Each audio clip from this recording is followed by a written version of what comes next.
Puisque cette semaine, nous allons célébrer Purim, cette fête de la joie qui nous invite à une certaine légèreté, je me permets d'affirmer que si la reine Esther avait vécu de nos jours, elle aurait remporté le César ou l'Oscar de la meilleure actrice pour son rôle de la Megillah, ce récit au scénario digne des meilleurs films de l'histoire.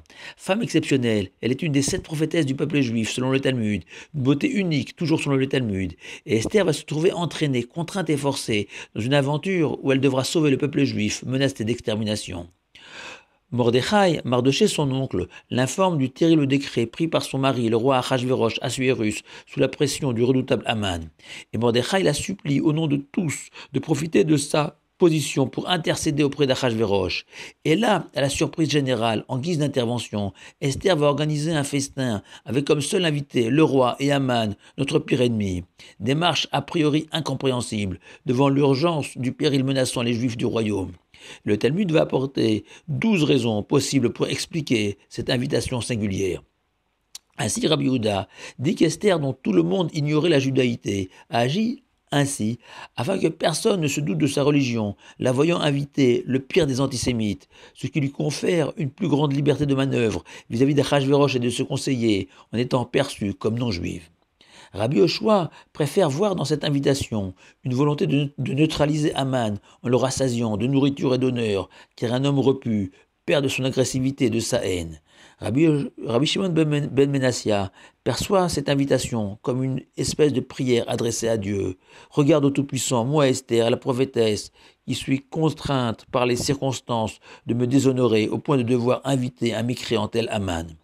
Rabbi Eliezer enseigne, lui, qu'Esther a tenu le raisonnement suivant.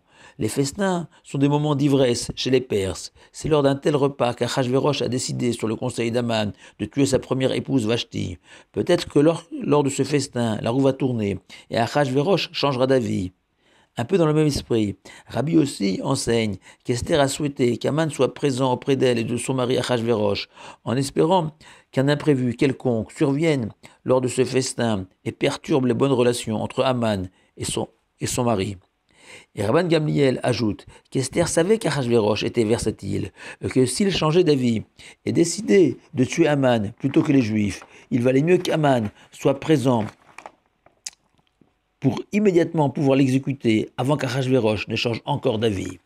Et Abaye Rava complète ses explications en soulignant que les repas sont souvent des moments propices aux surprises, comme celui organisé par Balthazar. Rabbi Meir explique, lui, qu'Esther, en invitant Aman, a voulu s'assurer que celui-ci n'organise pas de rébellion pour renverser Achashvérosh et s'emparer du pouvoir royal. Rabat rappelle, lui, qu'un homme trop orgueilleux perd de sa lucidité. Et après cette invitation, Aman s'est surestimé et a fini par faire construire une potence sur laquelle il pensait pouvoir pendre Mordechai et sur laquelle Aman fut lui-même pendu. Rabbi Lazar Modaï explique qu'Esther a voulu susciter la jalousie des autres ministres d'Achashvérosh à l'égard d'Aman, voyant le traitement privilégié dont Aman bénéficiait. Rabbi Yoshua ben Kocha interprète cette invitation comme une tentative d'éveiller les soupçons d'Achashvérosh sur les rapports amoureux entre Esther et Aman, un peu comme un mauvais vaudeville. Enfin, j'ai gardé la 12e explication pour la fin, comme un dessert. En effet, selon Rabbi Nechemia, Esther a cherché à volontairement désespérer les Juifs du royaume, voyant que la reine Esther, leur sœur dans laquelle ils avaient mis tous leurs espoirs, invite Aman à un festin, signe qu'il était complice, actif ou passif, d'Aman et de ses funestes projets. Et que, faute de pouvoir se fier à une intervention humaine, les Juifs se tourneraient vers Dieu et lui seul pour sauver les Juifs de l'extermination. Le plus extraordinaire dans tout cela, c'est que le Talmud raconte que Rabba bar Avou a rencontré le prophète Élie et en a profité pour l'interroger. Quelle était la véritable motivation d'Esther parmi ces 12 propositions? Et le prophète Élie a répondu qu'Esther, en grande stratège, avait pensé à toutes ces 12 raisons. Lire la Megillah le jour de Purim, c'est se souvenir qu'en cas de danger et de crise, la prière et la teshuva, le repentir, sont nos principales ressources, mais cela ne doit pas nous empêcher d'agir et d'adopter des mesures pleines d'intelligence qui ne masqueront pas le véritable maître du jeu, l'Éternel Tout-Puissant, même si celui-ci s'est dissimulé, comme Esther, dont le nom signifie justement se cacher. Shabbat Shalom et Purim Sameach à vous tous.